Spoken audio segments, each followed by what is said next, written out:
पाकिस्तान को तरनेवाला समझने की कोशिश की, उसको मुंह की ही खाना पड़ी है और आज यह साबित हुआ है। जी एक तो अस्सलाम वालेकुम आपको भी और पूरे पाकिस्तान को भी। सुबह का आगाज़ आज का एक बहुत अहम खबर से हुआ है और जो आप अपनी स्क्रीनों पे दिखा रहे हैं, और इसमें अहम बात यह है कि पाकिस्तान ने बहुत सब्र का मुजाहरा किया। कई दिन तक इश्तियाल दिलाता रहा इंडिया और पाकिस्तान, कोशिश करता रहा कि सिचुएशन जो है वो आउट ऑफ कंट्रोल ना हो जाए, क्योंकि दोनों न्यूक्लियर स्टेट्स हैं।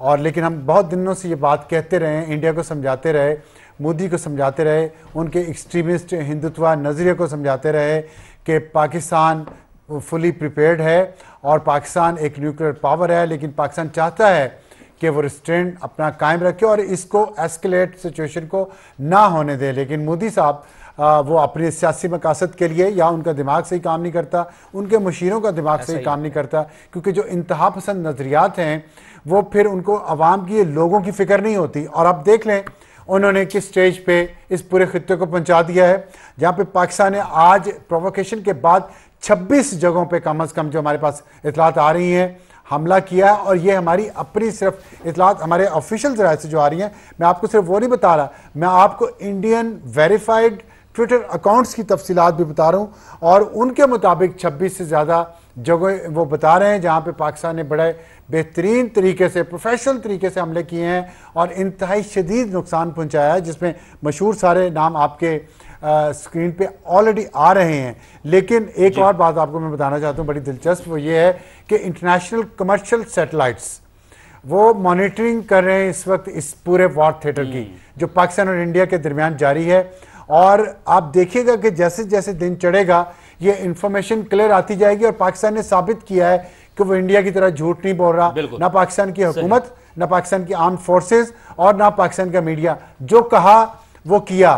पहले रिस्ट्रेंट शो किया, इंडिया के जितने अटैक हुए उनको डिफेंसिव ऑफेंस किया, उनके 5 तैयारे गिराए, 77 ड्रोन गिराए, लेकिन जवाब में दफा सिर्फ पाकिस्तान ने किया और अपना हमले का हक इस्तेमाल नहीं किया। लेकिन आज रात दोबारा जब फिर प्रोवोक किया है इंडिया ने, इसके बावजूद दोबारा आपकी तरफ आऊंगा, चूंकि समा टीवी की नशरियात से हमारे नाज़रीन भी जुड़े हुए हैं और हमारे साथ तजियाकार भी मौजूद हैं, सीनियर सहाफ़ी और तजियाकार और प्रेसिडेंट समा टीवी जनाब नदीम मलिक साहब भी हमें स्टूडियो में ज्वाइन कर चुके हैं। नदीम साहब, 26 जगहों पर भारत में पाकिस्तान ने हमला किया है और जिस तरह आप भी कह रहे थे कि निशाना भारत को बनाया जाना चाहिए, उसको जवाब देना चाहिए, लेकिन बड़े प्रोफेशनल अंदाज में पाकिस्तान ने ये कार्रवाइयाँ की हैं। और ये 26 साइट जो आप बता रहे हैं, ये ख़ुद इंडियन जो न्यूज़ साइट्स हैं ANI, उसने रिपोर्ट किया। ये सिर्फ पाकिस्तान का दावा नहीं है। वो कह रहे हैं कि 26 जगह ऐसी हैं जहां पाकिस्तान ने हमला किया है। बहुत सी जगह ऐसी हैं जहां पर पाकिस्तान ने मिसाइल अटैक्स किए हैं और बहुत सी जगह ऐसी हैं जैसे जहां पर आर्म ड्रोन्स गए हैं। जैसे दिल्ली के अंदर इस वक्त खुद इंडिया के अंदर खौफ है और शोर मचा हुआ है कि वहाँ पर पाकिस्तानी ड्रोन उड़ रहे हैं। मामले की इब्तदा कैसे हुई कि जब इंडिया ने पाकिस्तानी इलाकों के ऊपर हमला किया, और LOC के ऊपर हमारी झड़पें होती हैं, डिस्प्यूटेड एरिया है, वो झड़प चलती है। लेकिन जब उन्होंने आके मुरीदके के अंदर और बहावलपुर के अंदर अटैक किया और इंटरनेशनल बॉर्डर को क्रॉस किया, तो वो रेड लाइन क्रॉस हो गई थी जो नहीं क्रॉस होनी चाहिए थी। फिर बात वहाँ तक नहीं रुकी, अभी तो पाकिस्तान ने उनको जवाब दिया ही नहीं था। हमला करने आए थे तो हमने हमलावर को मार भगाया, उनके 5 जहाज़ गिर गए। फिर क्या किया उन्होंने, पिछले 2 रोज़ से आर्म ड्रोन्स के साथ वो अटैक कर रहे हैं और आज उससे भी एक स्टेप आगे चले गए हैं। पाकिस्तान की एयर बेसेस, उनको मिसाइल अटैक किया गया। जैसे चकलाला एयरबेस, उसको हमने फौरी तौर पर रिपोर्ट किया, लेकिन यहाँ कुछ सेंसिटिविटी ऐसी थी कि पहले तस्दीक हो जाए तो फिर खबर रिपोर्ट करनी है। बाद में DG ISPR ने ऑफिशियली आके कंफर्म किया कि वो एयर टू सरफेस मिसाइल्स के साथ शोरकोट एयरबेस को भी अटैक किया गया, चकलाला एयरबेस को भी अटैक किया गया और बाज़ दीगर जगहों को भी अटैक किया गया। तो उसका जवाब क्या होना था पाकिस्तान की तरफ से, यही जवाब आया है। मैं पहले दिन से इस बात का पुरजोर हामी था कि जब आपका मुरीदके और बहावलपुर को अटैक किया गया तो आप उनके 2 शहरों को जाके अटैक करें। सिविलियन कैजुअलिटीज़ हमारा मकसद नहीं होना चाहिए। पूरी कोशिश होनी चाहिए कि हमारे वो हरकत जो वो करके गए हैं, मसाजिद के अंदर बच्चों को शहीद करके गए हैं, वो काम हम प्रोफेशनली स्ट्राइक करें, उनके मिलिट्री टारगेट्स को हिट करें। और अभी तक की जो इतलात हैं उससे यही जाहिर होता है कि उनकी उधमपुर बेस है या वो एरिया जहाँ से वो ब्रह्मोस उनका सुपरसोनिक मिसाइल है जिसको वो फायर करते हैं उसको अटैक किया गया, पठानकोट एयर बेस है उसको अटैक किया गया। अब दिल्ली वाली खबर बड़ी इंटरेस्टिंग है। अब देखें इस्लामाबाद के अंदर आपका दुश्मन अगर आर्म ड्रोन्स के साथ अटैक करने आएगा, मैं जहाँ रहता हूँ इस्लामाबाद में, मेरे घर से कोई 300 गज दूर भी एक ये ड्रोन आके गिरा है। मैं इधर हूँ तो मेरी फैमिली उधर है, तो जब मेरे बच्चों को इस तरीके से कोई थ्रेटन करेगा, मेरा बच्चा हो या मेरे पाकिस्तानी किसी भाई का बच्चा हो, तो मेरा तो दिल ये चाहेगा कि वो जाएं तो हम उनके बच्चों को भी वैसे ही डराएं। लेकिन मैं फिर भी चाहता हूँ कि साइट्स वही हिट करें जहाँ उनकी ह्यूमन कैजुअलिटीज, सिविलियन कैजुअलिटीज ना हो, बल्कि उनको सिर्फ ये मैसेज जाए कि अगर तुम्हारा एक ड्रोन इधर आया है तो हमारे 100 ड्रोन दिल्ली में गए हैं, तो आइंदा ये हरकत सोच समझ के करना। आपको ये जवाब देना ज़रूरी है। आप अगर एक सॉवरेन नेशन है तो आप डर के दुनिया में ज़िंदा नहीं रह सकते। ऐसे डर के ज़िंदा रहने से ज़्यादा बेहतर है कि बाइज़्ज़त तरीके से बंदा मौत को गले लगा ले। तो जवाब भरपूर जाना चाहिए और तगड़ा जाना चाहिए ताकि ये सिलसिला रुके। जवाब चला गया या अभी मज़ीद इसमें और ऐड ऑन हो गया? ये ऑनगोइंग प्रोसेस है, अभी ये ख़त्म नहीं हुआ है। वो पिछले 3-4 रोज से लगे हुए हैं। आज तो आपने अभी स्टार्ट किया, अभी तो 3 घंटे नहीं इस काम को गुजरे, तो आप इस प्रोसेस को भी आगे चलता देखेंगे। लेकिन ये प्रोसेस रुकेगा इसी तरीके जवाब से, बहुत तगड़ा गया है। वहाँ से 2 आते हैं तो आप 4 जवाब देंगे, तो फिर एक स्टेज आएगी कि जहाँ किसी को महसूस होगा, इंटरनेशनल कम्युनिटी को। अभी तो इंजॉय कर रहे थे, अमेरिकी नायब सदर ने आके कहा इंडिया के साथ दहशतगर्दी हो गई है, आप जवाब दें, लेकिन ऐसे करें कि एस्केलेशन ज़्यादा ना हो। बेसिकली वो एक अटैक को सैंक्शन करके गया था, सिर्फ ये कह के गया था कि आप बहुत ज़्यादा अटैक ना करना जिससे एस्केलेशन बढ़ जाए। और वो ट्रंप का बयान सुने तो वो कहता है ये तो 1500 साल से लड़ रहे हैं, लड़ने दो, ये अपने मामला खुद ही तय कर लेंगे। अपनी लड़ाई खुद ही लड़नी पड़ती है, ये एक आप असूल याद रखिए। दूसरे आपको कहेंगे यार उमैर ना लड़ो, यार फवाद को देखो हथौड़ा रखो, लेकिन काम अपना खुद ही करना पड़ता है। तो यहाँ आपको अपना हिसाब खुद सीधा करना है। आपने इक्विपमेंट खरीदा है, 10 लाख आपकी तगड़ी फौज है, बड़ी मजबूत आर्मी है आपकी, तो आपके पास असला भी मौजूद है। जो नहीं भी है वो भी आपको दोस्त मुल्क का आपका चीन जो खरीदना चाहे दे देता है। वो फ्री में हमें कुछ नहीं देते, पैसों से देते हैं, लेकिन वो दे सब कुछ देते हैं। तो आपको अगर जंग लड़नी है तो फिर लड़े। बिल्कुल। अच्छा, वो अबसार आलम साहब कह रहे हैं जवाब तगड़ा चला गया, एक तो उनका मैसेज, दूसरा कितना वेल कैलकुलेटेड जो हम लोगों ने इंतजार किया इतने दिन। उसके बाद एक तो साइबर हमला, 70% भारत की बिजली पहले मुनक़ता की, उसके बाद चुन चुन के जो टारगेट किए, कितना वेल कैलकुलेटेड था ये सब। अच्छा, मैं वैसे 4 दिन के इंतजार का हामी नहीं हूँ। मुझे दिल था कि जिस दिन ये आके में और बहावलपुर में उस दिन रेड लाइन क्रॉस हो गई है, उसके 24 घंटे के बाद इनको सिलेक्टेड टारगेट्स जो थे इंडिया के मेन लैंड के अंदर जाके उनको 2 शहर उन्होंने हमारे हिट किए थे, हम 4 शहर हिट करते, उनके मिलिट्री डिपोज उड़ाते, उनकी वो जो ऑयल स्टोरेज फैसिलिटीज़ उड़ाते, बंदे ना मारते, मैं उसका मुखालिफ हूँ। उनके किसी मंदिर को हिट ना करते, उनके पूरी कोशिश करते कि किसी इंसान को वहाँ खरोच ना आती, लेकिन उसका जवाब 24 घंटों के अंदर जाना चाहिए था। ये जो वहाँ से उड़ उड़ के आए हैं ना, आपके 100 आज आया वो आर्म ड्रोन जो आपके इलाकों में आई, यहाँ आपके लाहौर शहर के अंदर कुछ 4-6 ड्रोन आज गिरे हैं। ये अगर आपने 24 घंटे के अंदर जवाब उस दिया होता है ना, तो फिर वो सोचता है दोबारा कि मैं दोबारा जाऊंगा, 100 भेजूंगा आर्म ड्रोन्स, तो वो 200 भी भेज सकता है। आप 4 दिन से बैठे हुए हैं, वो आपको इंसाइट कर रहा है कि आओ आओ आओ आओ। क्या वो अब वो ड्रोन्स के अंदर फैसिलिटीज़ भी नई किस्म की हैं।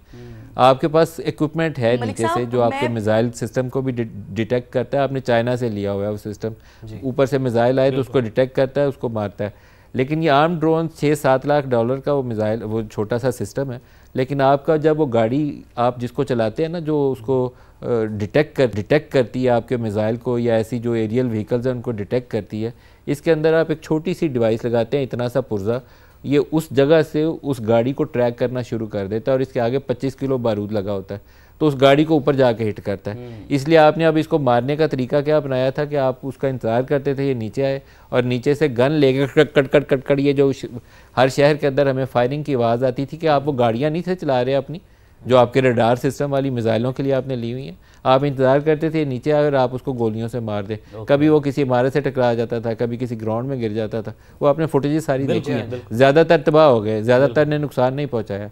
तो लेकिन आपके पास भी ये सिस्टम है, आपके ड्रोन बड़े तगड़े हैं, बहुत मॉडर्न ड्रोन हैं जो पाकिस्तान ने खुद से भी डेवलप किए हैं, और टर्की के कोऑपरेशन से भी हमने उस टेक्नोलॉजी को बहुत बढ़ाया।